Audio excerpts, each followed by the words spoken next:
Flávia, bom dia, como vai? Tudo bem, minha amiga? Como que você está? Deus nos abençoe. Como é que tá o tempo aí? Tá mais fresquinho? Graças a Deus. Aqui em São Paulo nós tivemos uma chuvinha abençoada, o tempo amenizou, já tô sentindo até falta do calorzinho. Mas vamos, né, seguindo a nossa lida. Flávia, eu queria conversar com você hoje referente a uma mensagem que eu não sei se foi colocado no seu YouTube e você repostou no seu canal do Instagram.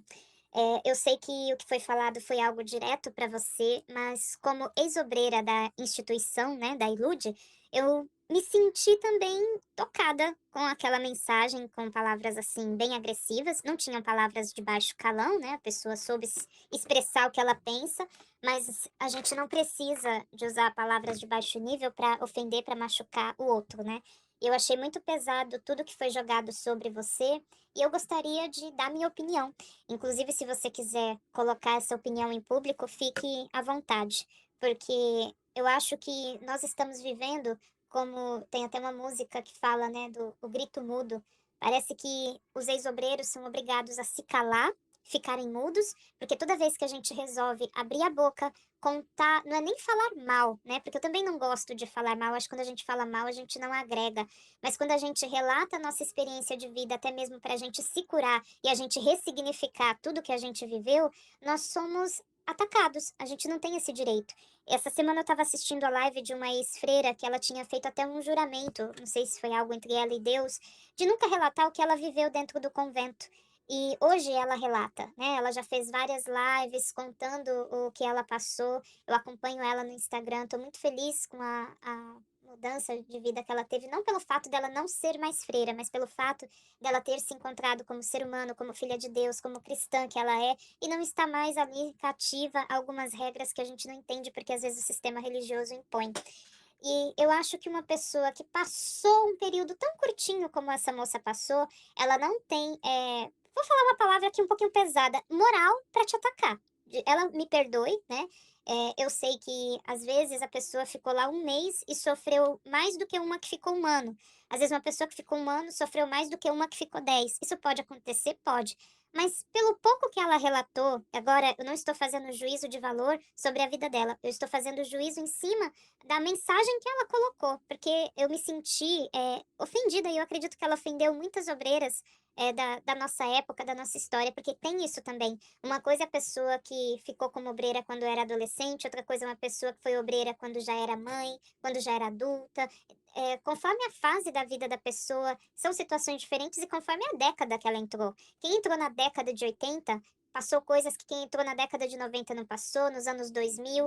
Quem está entrando hoje já é diferente. Com tantos canais de denúncia, com tanta coisa sendo falada, eu duvido muito que a maneira como os obreiros estejam sendo tratados esteja igual como na nossa época, né?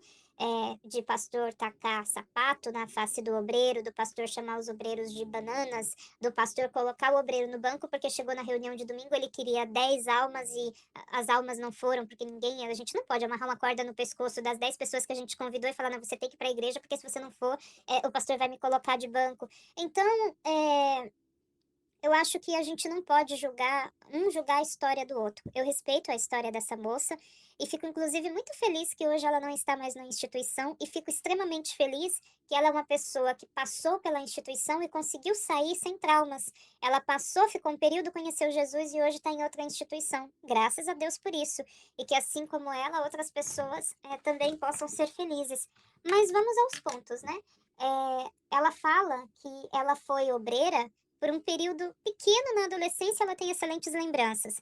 Se a gente for colocar aqui lembranças boas, se a gente for fazer vídeos de lembranças boas, eu tenho certeza que tanto você, Flávia, como eu, a gente tem lembranças maravilhosas. Quando eu ficava com as crianças, imagina a cena. Domingo de manhã, as crianças com a mão no coração, cantando aleluia para Deus e eu com elas lá, louvando a Deus. Eu e as crianças, ali a gente sozinha em comunhão com Deus. Você acha que isso não é uma lembrança boa? É uma lembrança maravilhosa. Só que ao mesmo tempo que eu tenho essa lembrança, eu louvando com as crianças, eu tenho a lembrança de quando eu tinha que cobrar dízimo das crianças, de quando eu tinha que falar para as crianças fazerem fogueira santa, quando eu tinha que já induzir o sacrifício como maneira de se alcançar bênção na mentezinha das crianças, né? Então, se for para a gente falar de lembrança boa, nossa, eu te relato lembranças maravilhosas, até porque se fosse tudo 100% ruim, ninguém ficava lá dentro. E os caras são espertos. Em questão de marketing religioso, eu tiro o chapéu para eles. Eu tiro o chapéu porque eles conseguem usar a Bíblia e tirar da Bíblia versículos isolados fora de contexto para enganar as pessoas e tirar dinheiro delas. E eles conseguem também usar esses mesmos versículos soltos fora de contextos para manter as pessoas ali cativas como servas, como escravas, como seres que têm que obedecer, baixar a cabeça para tudo, e sim senhor e amém para tudo, né? Quantas vezes eu ouvi o pastor falando que na época que ele foi levantado a obreiro, se o pastor mandasse ele plantar bananeira no altar, ele plantava, né? E sempre com induções a gente a obedecer de forma extrema. Então, analisando o contexto dessa moça, ela era adolescente. Se ela era adolescente, ela morava com os pais, ela tinha uma rede de apoio. Eu não sei se ela trabalhava. Então, quando chegava a fogueira santa, se é que ela fez alguma fogueira santa, mesmo que ela desse todo o saláriozinho dela, se ela trabalhasse, ela não ia passar fome, porque ela ia chegar em casa, ela ia ter a família dela ali, né? Eu duvido que ela fosse, por exemplo, sacrificar tudo que ela tivesse dentro do quarto dela. Então, assim, e por que que ela ficou um espaço de tempo tão curto, se era tão bom lá, né? Por que que ela saiu? Por que que ela não divide, já que foi tão bom, ela pode também contar o bom testemunho dela e contar por que ela saiu e porque hoje ela está em outra instituição. E se ela não sabe, ela tem que saber que não é só você e eu que somos taxadas de ex-obreiras, endemoniadas, caídas, perturbadas. Ela também é. Até porque hoje, se ela tá em outra instituição, ela joga no time contra a Ilude, né? Quando ela fala de Jesus pra alguém, se ela convidar alguém pra ir pra igreja, ela não vai chamar pra essa pessoa ir na Ilude. Ela vai chamar a pessoa pra ir na instituição que ela tá, né? Que é o mais óbvio, né? Então, é um pouco complexo ela falar da gente, sendo que ela é uma ex também, né? É bem estranho isso. E quando ela fala que ela nunca foi pela cabeça de ninguém, concordo com ela. Existem pessoas e pessoas, situações e situações. Uma mãe que chega na Ilude com um filho com câncer à beira da morte, e o pastor fala que se ela der tudo que ela tem, se ela limpar a conta, se ela vender o carro, se ela vender televisão, vender geladeira, vender tudo e colocar no altar, Deus vai curar o filho dela. Alguma mãe pode até não se sentir atraída por aquela palavra, mas pode ter no coração de outra mãe que aquilo entre como uma esperança, né? Uma família que chega, uma esposa que está separada do marido e vai numa fogueira santa na terapia do amor. E aí o pastor fala que se ela fizer a fogueira santa, Deus vai trazer o marido dela de volta. Ou uma mãe que está com o filho preso, que está com o filho nas drogas. Ela não pode julgar as outras pessoas que sacrificam, que dão tudo, que se entregam 100% pela vida dela. Uma vida de adolescente que é totalmente diferente de uma vida de adulto. Não que o adolescente não tenha suas dores, suas lutas. Assim como eu conheci adolescentes que sacrificavam seu tablet, seu computador, suas coisas. Mas eu também conheci uma obreira no litoral de São Paulo, não vou falar a cidade, mas essa obreira já nasceu na Ilude. Os pais já eram obreiros. O pai, inclusive, tinha um testemunho bem complexo, mas quando ela nasceu, a família já estava estruturada. Tinha casa, bem mobiliada, o pai, um trabalho estabilizado, a mãe, uma pessoa muito centrada, muito inteligente. Tinha um irmãozinho, o cachorrinho, aquela coisa, família perfeita. Pai, mãe, dois filhos e o cachorro. Então, ela ia para a Ilude desde que se entende por gente. Era o único mundo que ela conhecia. Só que ela não sacrificava. Ela não limpava a igreja, ela não lavava banheiro, ela não se doava em reuniões de descarrego, ela desviava o máximo que ela podia. Se ia nessas reuniões, ela ia só às vezes de manhã, que tinham menos pessoas. Evangelizar era a coisa mais rara do mundo, né? Então, assim, não que ela não colocasse uniforme, não fizesse uma coisinha ou outra ali, mas era assim, tudo muito leve, ela não se deixava se cansar. Porque ela já tinha, os pais dela já tinham orientado ela sobre todo, como era todo o esquema, todo o sistema. Então ela estava nem aí com o que eles falavam sobre servir, sobre se doar. Quando era Fogueira Santa, eu lembro de uma Fogueira Santa que ela estava comprando roupa para ir para os eventos do Godlywood, tirando carta de motorista, gastando com. Enquanto estava todo mundo ali, o pessoal parava de, às vezes, comprar um pastel, se sacrificava com tudo, andava a pé para não gastar nem o da passagem, pôr tudo no envelope. Ela vivendo a vidinha dela de adolescente de classe média feliz da vida, né? Então, essa menina nunca se deixou levar pela cabeça, né, dos pastores, mas ela também nem tinha problemas. Ela não tinha alguém na família em cima de uma cama, à beira da morte, que quando o pastor pregasse, você que tá com seu ente no hospital, que tá com seu ente em casa acamado, você que tá passando isso e aquilo, ela não tinha. Nenhuma daquelas frases que eles falavam atingia a vida dela. Então ela nunca se deixou levar. né? Inclusive, essa menina foi eleita até para o conselho tutelar, que tem aí um salário de quase R$ 4.000, né? E ela, mesmo com esse salário de R$ 4.000, eu nunca esqueço de um dia que ia ter uma festinha das crianças e cada um tinha que levar um pacote de pirulito, um pacote de bala, alguma coisinha assim. Ela não teve capacidade de tirar dos R$ 4.000 dela R$ 5 para comprar um pacote de bala. Ela estava pedindo para as pessoas 50 centavos, 10 centavos, R$ 1, para ela ir lá na doceria comprar um pacote de bala de R$ 5. Mesmo ela ganhando um salário de quase R$ 4.000, e sendo que ela só foi eleita no conselho tutelar porque foi ordem do pastor. É, eu sei que não pode isso, mas o pastor fazia reunião com os membros, apresentou ela como conselheira no altar na reunião de domingo, e o pastor falou para o povo que ou votava nela ou quem não votasse estava em pecado. Então, como todo mundo foi obrigado a votar nela, ela foi eleita. E ela, quando foi eleita para o conselho tutelar, não queria se doar para as pessoas como deveria, né? Até por ter um nome de obreira e tal. Então, isso é muito relativo. Isso é muito relativo. Graças a Deus, as pessoas que vão e que não se deixam enganar. Eu fui com a minha mãe e com meu pai. Meu pai nunca levou R$ 1 lá. Nunca fez uma fogueira santa. Minha mãe, a única fogueira santa que ela fez na vida, que ela tinha uma aliança que já estava quase quebrando, de não sei quantos anos, mas que não era nem ouro maciço, assim.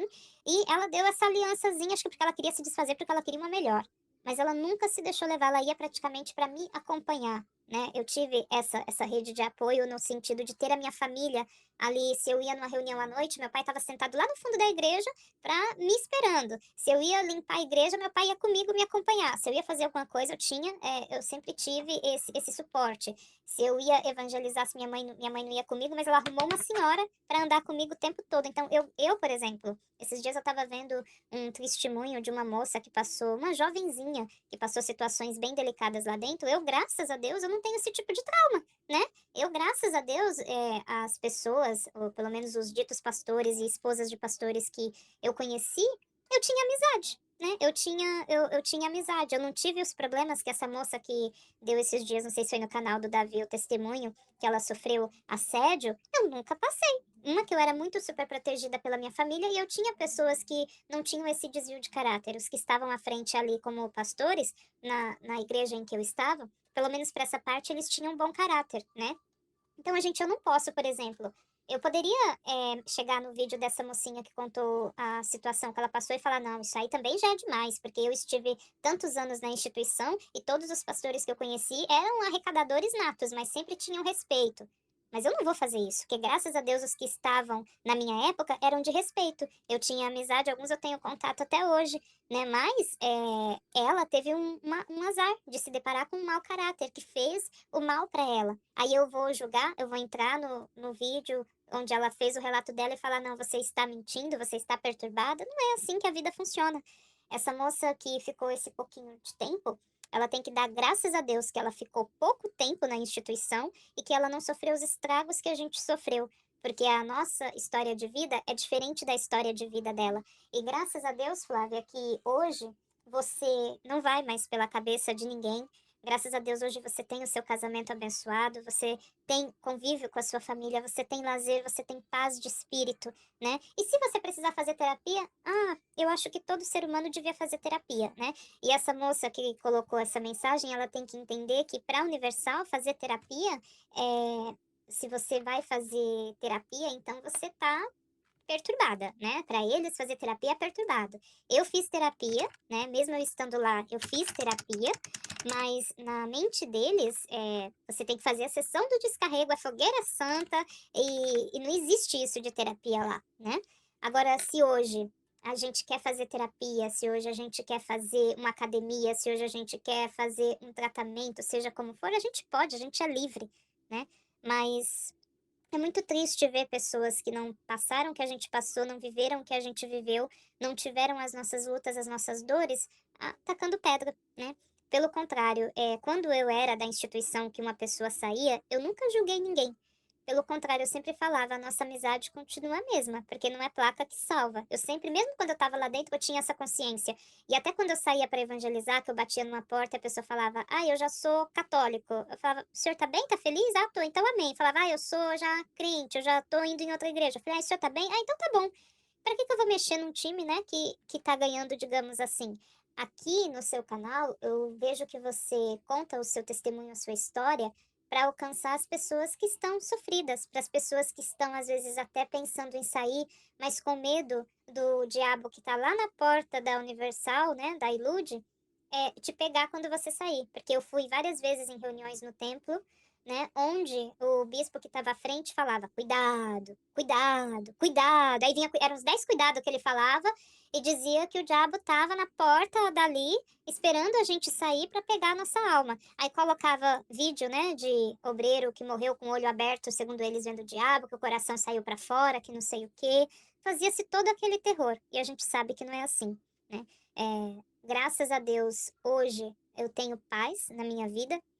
E eu digo mais, eu não sairia da Universal, nem de igreja nenhuma, por conta de canal de denúncia. Até me assusta as pessoas que entram, Flávia, no seu canal para te criticar e que ainda estão lá dentro da instituição.